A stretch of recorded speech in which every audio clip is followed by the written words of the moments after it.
Hi, everyone. My name is Uche Maple, and welcome to the Women Who Lead Network, where we talk about everything with leadership, entrepreneurship, and living a purpose driven life. In 2026, we are focusing on how to have more influence as a leader.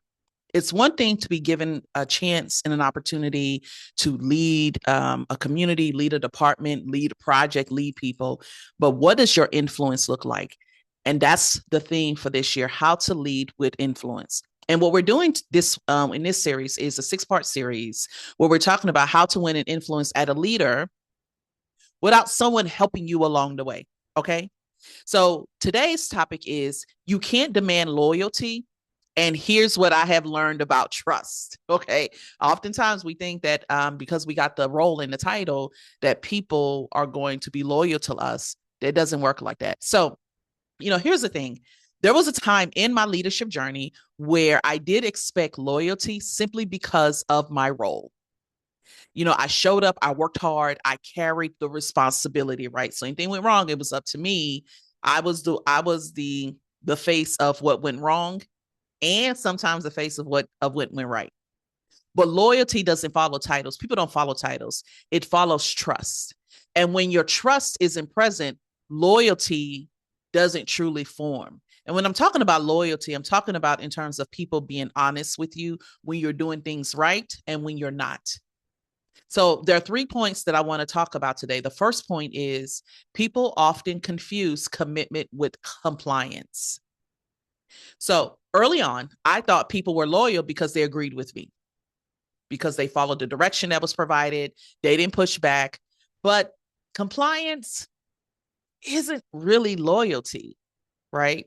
Loyalty is where people give when they feel seen, respected, and protected.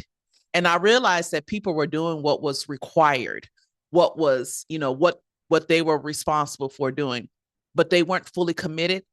And that wasn't a people problem, right? That was a trust gap. I had not developed a trust enough at that time for that. Point two is that, trust was being built in moments where I wasn't really paying attention to.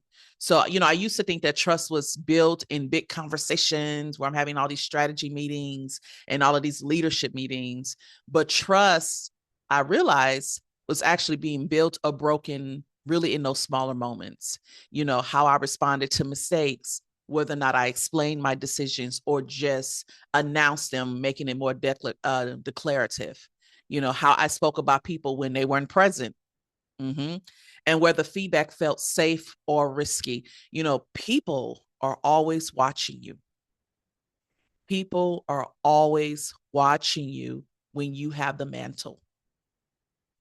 And as people are always watching, I'm not going to say sometimes it was to judge, but oftentimes it's really trying to understand. They're really trying to get a glimpse of who you are as a person.